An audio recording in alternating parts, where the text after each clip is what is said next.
Muli na namang hinaras ng China ang mga Pilipino sa West Philippine Sea. Pinalaga ng Philippine Coast Guard ang akusasyon ng Chinese Embassy na mga Pilipino ang nang-udyok sa panibagong engkwentro sa Ayungin Shoal. Kaugnay niya, mapapanayam natin si Philippine Coast Guard spokesperson for the West Philippine Sea, Rear Admiral J. Tariela. Magandang umaga po. Good morning, Sir Igan, at magandang umaga rin po sa inyong mga taga-subaybay. Sa bagong pahayag ng Chinese Embassy, lumalabas na mga sundalo raw natin ang unang naglabas ng sagwan at baton at unang umatake umano sa Chinese law enforcement officers.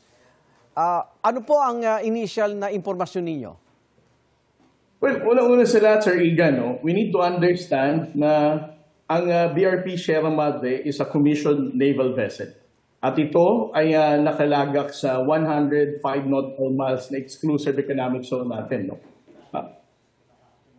Ibig sabihin, ito ay napapaloob sa ating jurisdiction. Opo. So, paglapit dito ng dalawang China Coast Guard ng China Coast Guard Navy, it's actually provocation on their part. And the intention of our AFP personnel is to drive them away. Pinapalayo sila. At ang ginawa nga nila is instead of lumayo, sila mismo ang nagpumilit and then nagkaroon ng ganitong paluan. No? At kita natin how violent the China Coast Guard personnel are sa paghampas nila ng ating mga personnel na on board sa rubber boat. So sa simula pa lang po, dapat ay wala na sila roon.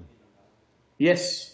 Alam mo, Sir Igan, ang layo ng Ayungin Shoal mula sa Hainan or yung pinaka malapas na coastline ng China is more than 600 nautical miles. There is no reason for China Coast Guard to be there. So yung sinasabi nilang what they're doing is maritime law enforcement, that's not true. No? They do not have any legal authority to conduct maritime law enforcement within somebody else's exclusive economic zone. Opo. Pero may impormasyon ba gumante yung ating mga sundalo?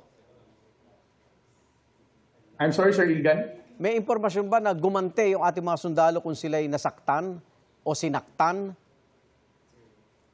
Well, kung makikita mo, Sir Igan, nung na-injured ang ating personnel on board the rubber boat, of course, nakita ng mga kasamahan niya na duguan na sa ulo ang ating AFP personnel. That's why they needed to proceed back sa LS-57 para mag-conduct ulit ng first aid sa ating mga personnel na injured. Maraming salamat, PCG spokesperson for the West Philippine Sea, Rear Admiral J. Tariela.